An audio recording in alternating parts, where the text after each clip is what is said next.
Hello students, तर आज आपण 6वी STS गणित मधील 5वा चॅप्टर पाहणार आहोत, ज्याचे नाव आहे दशांश अपूर्णांक. व्यवहारी अपूर्णांकाचा छेद 10 किंवा 100 असेल तर तो अपूर्णांकाच्या स्वरूपात लिहिता येतो हे आपल्याला माहित आहे. म्हणजे कसे, तर जर का समजा एक आपल्याकडे अपूर्णांक आहे 7/10, हा असा अपूर्णांक आहे. त्यांनी म्हटलं की याचा छेद 10 आहे, तर याला आपण दशांश अपूर्णांकामध्ये लिहू शकतो. कसे लिहायचे याच्यासाठी मी तुम्हाला थोडेसे बेसिक सांगते. समजा माझ्याकडे या ठिकाणी संख्या आहे 7. आता 7 या अपूर्णांकामध्ये दशांशाचे चिन्ह तुम्हाला कुठेही दिसत नाही. दिसते का? कुठेच नाहीये. ना इथे आहे ना इथे आहे. जेव्हा एखाद्या संख्येमध्ये दशांशाचे चिन्ह दिसतच नाही तेव्हा दशांश कुठे असतो, तर त्या संख्येच्या शेवटी दशांश असतो. ही गोष्ट लक्षात घ्या. आता काय करायचे, याचे दशांश अपूर्णांकामध्ये रूपांतर करायचे 7/10चे. मग 7/10चे रूपांतर म्हणजे हा 1 आपल्याला काढायचा आहे. मग 1 काढायचं असेल तर दशांश अपूर्णांक हा काय करायचा, एक घर डावीकडे सरकवायचा, म्हणजे याचे रूपांतर होते 0.7. याला अजून एका पद्धतीने मी तुम्हाला सांगते. समजा आपल्याकडे अपूर्णांक आहे 7/10.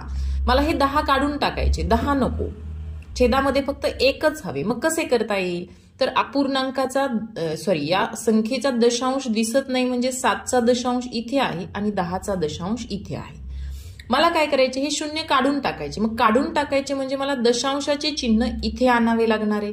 म्हणजे दशांशाचे चिन्ह मला एक घर डावीकडे सरकवायचे आहे. म्हणजे काय होईल, तर 1.0 असे होईल. पण इथे लोहचुंबकाचा नियम चालतो की जर का तुम्ही छेदामध्ये डावीकडे दशांशाचे चिन्ह सरकवले, किती घर, एक घर, तर अंशामध्ये सुद्धा दशांशाचे चिन्ह एक घर डावीकडे सरकवावे लागते, म्हणजे दशांश 7 येईल. इथे काहीच नाही म्हणजे 0. म्हणजे काय, तर इथे आले 0.7 छेद 1.0. आता 1.0 म्हणजे फक्त एकच असते आणि छेदामधला 1 लिहिण्याची गरज नसते, म्हणजे 0.7 असे आपल्याला हे मांडता येते. अजून एक पद्धत सांगते दशांश कशा पद्धतीने दशांश अपूर्णांकात रूपांतर होते. 7/10. आता बघ, डायरेक्टली 10ने भागाकार करायचा, कारण 10चा पाडा आपल्याला म्हणता येतो ना. 10 एके 10. आता 7ला भाग जात नाही म्हणून 0चा भाग दिला, 10/0. आता पुढे घेण्यासाठी अंकच नाही. मग अंक नाही तर काय करायचे, तर इथे द्यायचा दशांश, म्हणजे आपल्याला याच्यावरती 0 घेण्याची परमिशन भेटते. मग आता 70 झाले आणि मग 10×7 = 70, म्हणजे उत्तर आले 0.7. याच्यामध्ये बेस्ट मेथड कोणती आहे म्हणाल, तर ही मेथड बेस्ट आहे. जेव्हा छेद 100, 10, 1000 अशा पद्धतीने असतो त्यावेळेला ही मेथड बेस्ट आहे. आणि जेव्हा छेदामध्ये 2, 4, 5 अशा नॉर्मल संख्या असतात ज्यांच्यामध्ये शेवटी 0 नाही, त्यावेळेला अशी भागाकाराची मेथड वापरात येते. तरी मी तुम्हाला पुढे सोडवून दाखवणार आहे. आता पुढचा नियम बघा. जर अंशस्थानी छेदस्थानातील 0पेक्षा जास्त अंक असतील तर उजवीकडून 0च्या संख्ये इतके अंक सोडून त्याआधी दशांश चिन्ह लिहावे. म्हणजे हे जे मी सांगितले ते, अंशस्थानी छेदस्थानातील 0 इतकेच अंक असतील तर अंशस्थानच्या संख्येच्या आधी दशांश चिन्ह देऊन पूर्णांकाच्या जागी 0 असे लिहावे. हे सगळे मी पुढे उदाहरणामध्ये समजावून सांगेन. अंशस्थानी छेदस्थानातील 0पेक्षा कमी अंक असतील तर अंशाच्या आधी काही 0 देऊन एकूण अंक छेदातील 0च्या एवढे करावेत. त्याआधी दशांश चिन्ह लिहावे, पूर्णांकाच्या जागी 0 लिहावे. 4 दशांश अपूर्णांकाचे व्यवहारी अपूर्णांकात रूपांतर करताना दिलेल्या दशांश अपूर्णांकातील दशांश चिन्हाचा विचार न करता मिळवलेली संख्या व्यवहारी अपूर्णांकाच्या अंशस्थानी लिहितात व छेदस्थानी 1 हा अंक लिहून त्या संख्येतील दशांश चिन्हाच्या पुढे जेवढे अंक असतील तेवढी 0 1च्या पुढे लिहितात. म्हणजे हे उलटे. समजा माझ्याकडे एक संख्या आहे 0.07. मला याचे व्यवहारी अपूर्णांकामध्ये रूपांतर करायचे. तर कसे रूपांतर करायचे, तर बघा इथे बघायचे, ही संख्या जी आहे ही संख्या बघायची, याच्यामध्ये दशांश चिन्हाच्या नंतर किती 0 दिसत आहेत, म्हणजे किती अंक दिसत आहेत, तर हे एक अंक आहे आणि हा दुसरा.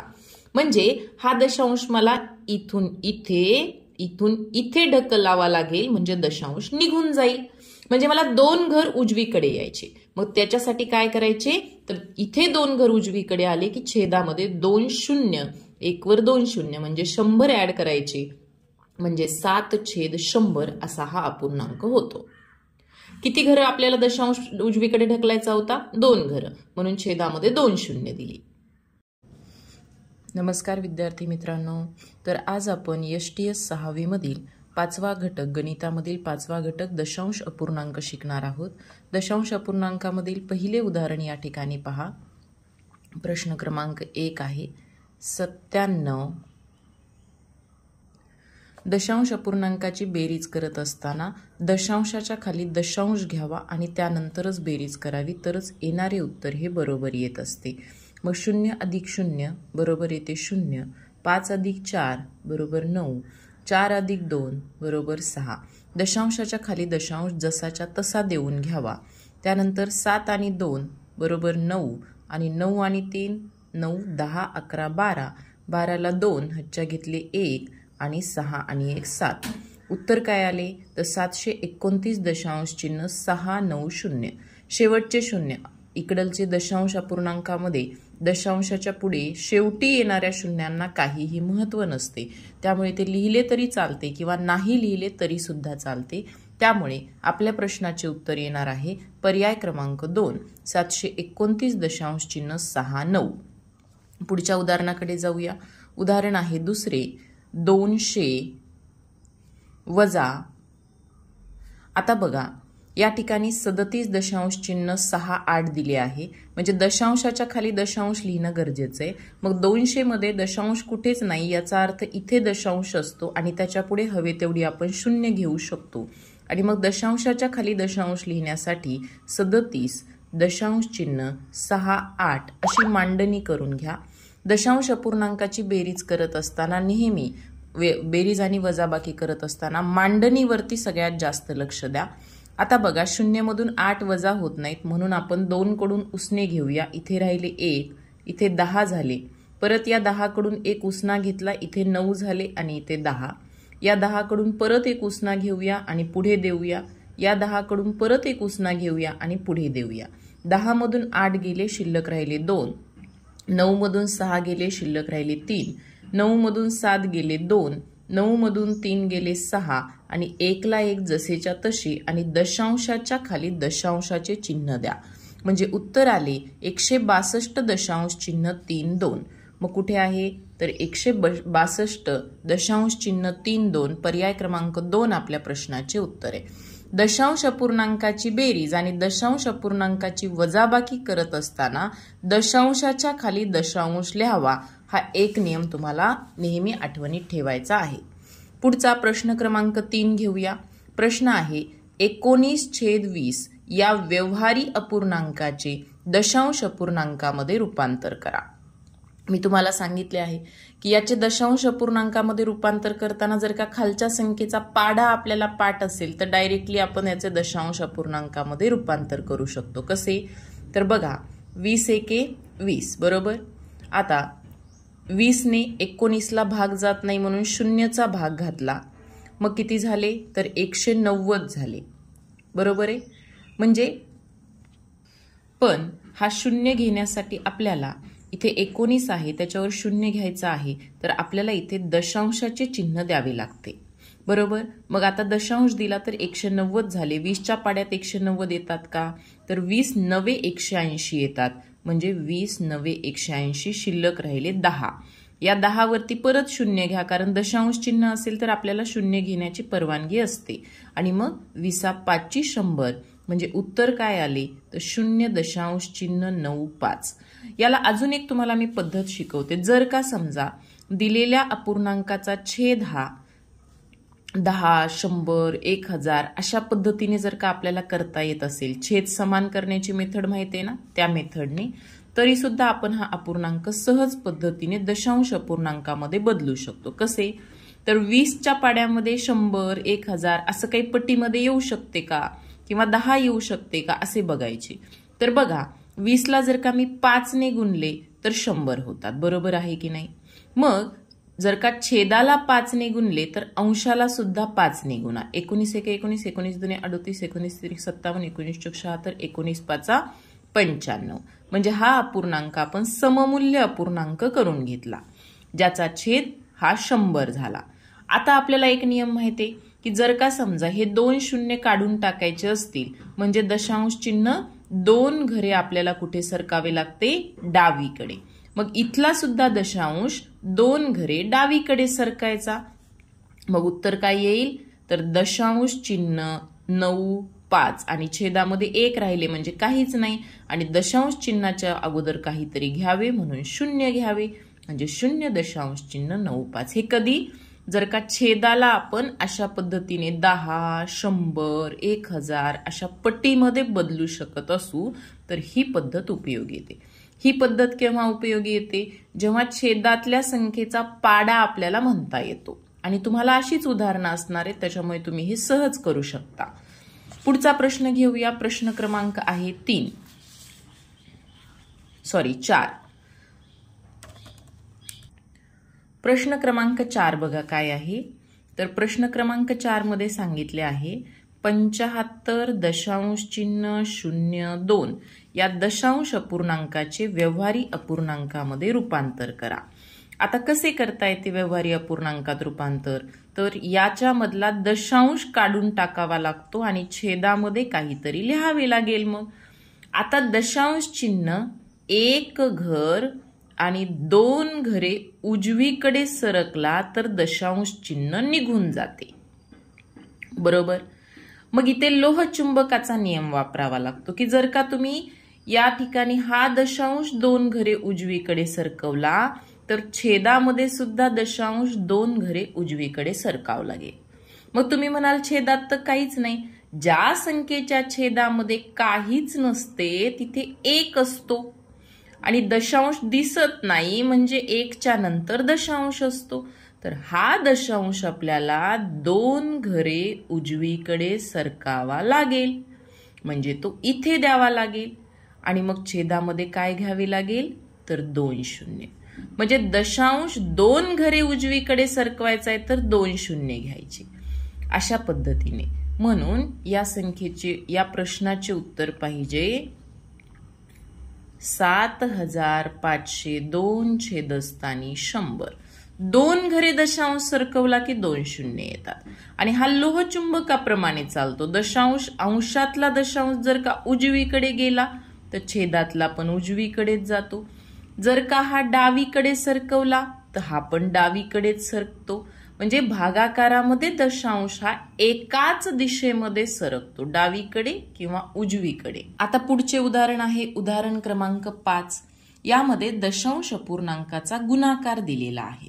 दशांश अपूर्णांकाचा गुणाकार हा सगळ्यात सोपा असतो. कसे?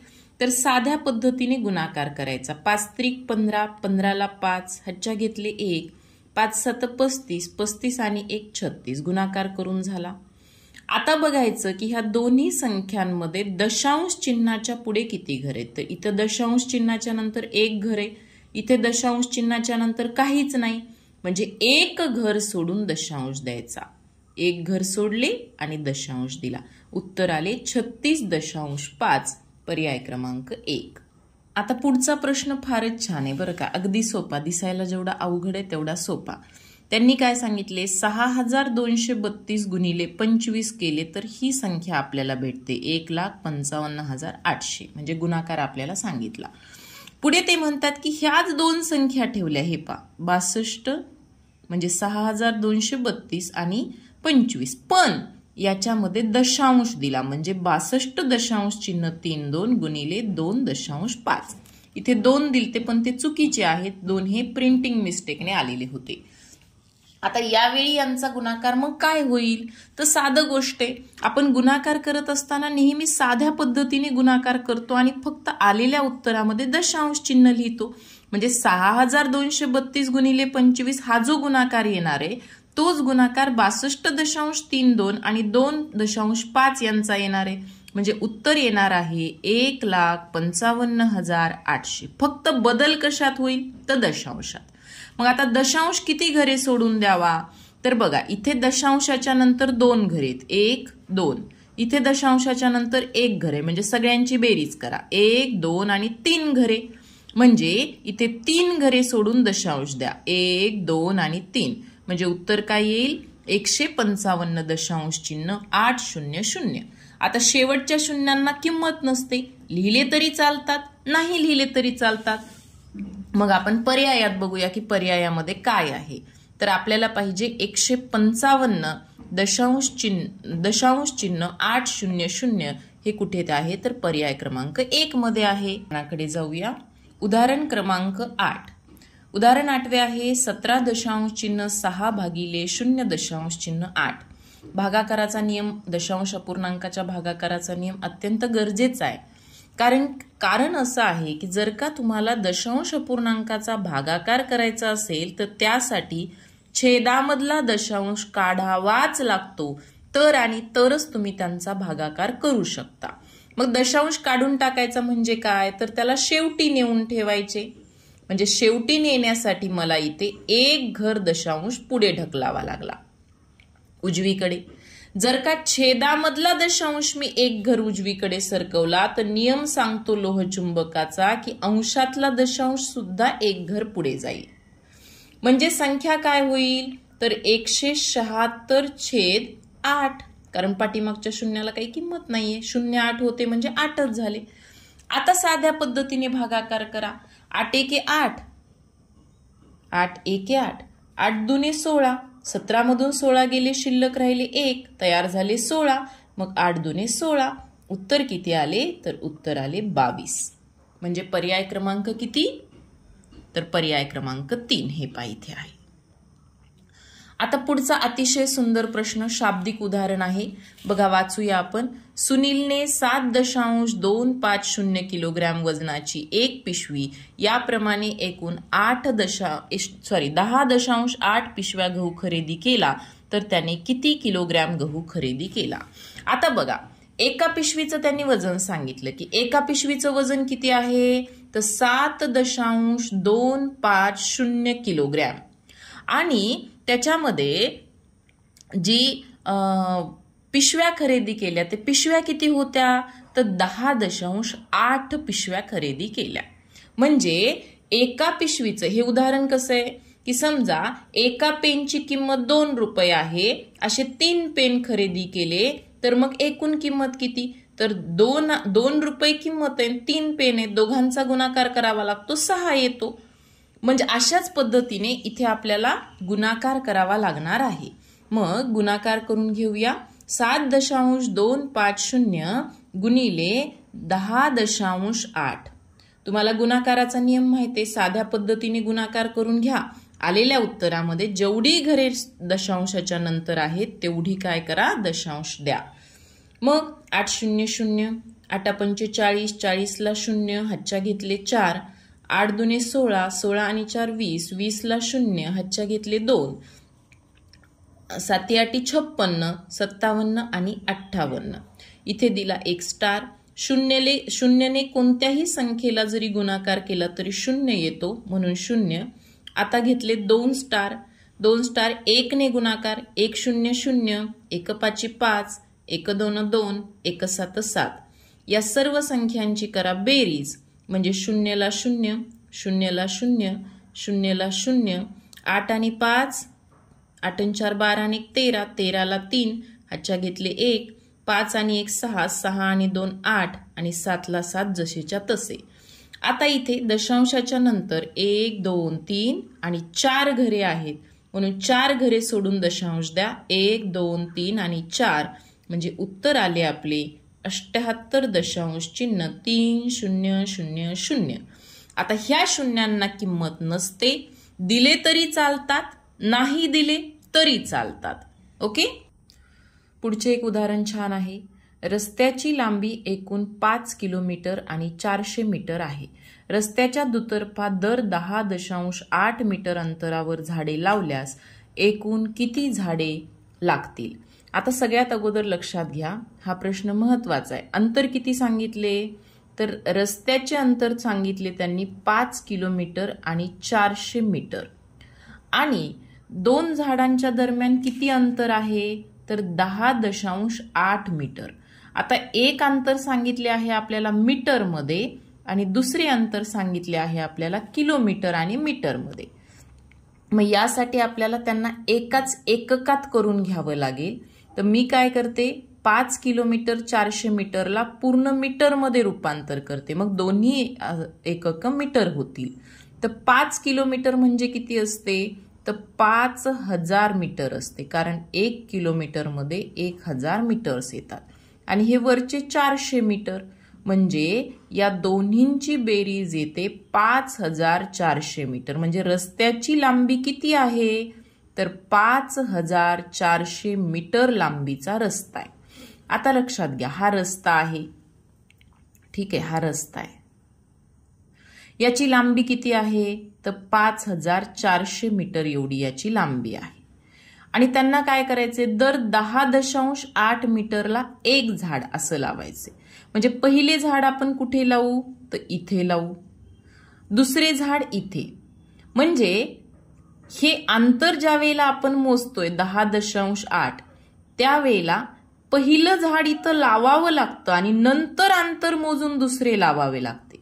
म्हणजे जर का तुम्ही 5400 मीटरला जर का समजा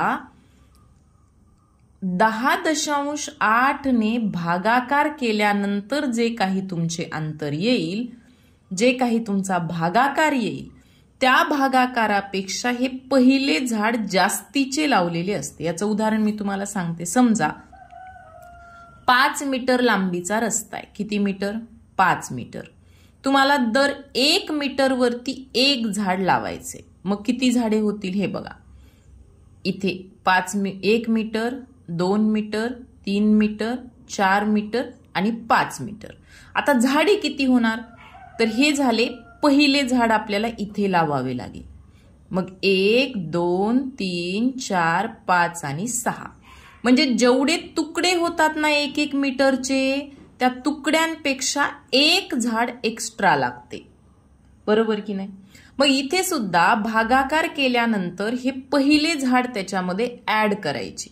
मग भागाकार केला. बघा, भागाकार करत असताना नेहमी दशांश चिन्ह छेदातले काढून घ्या.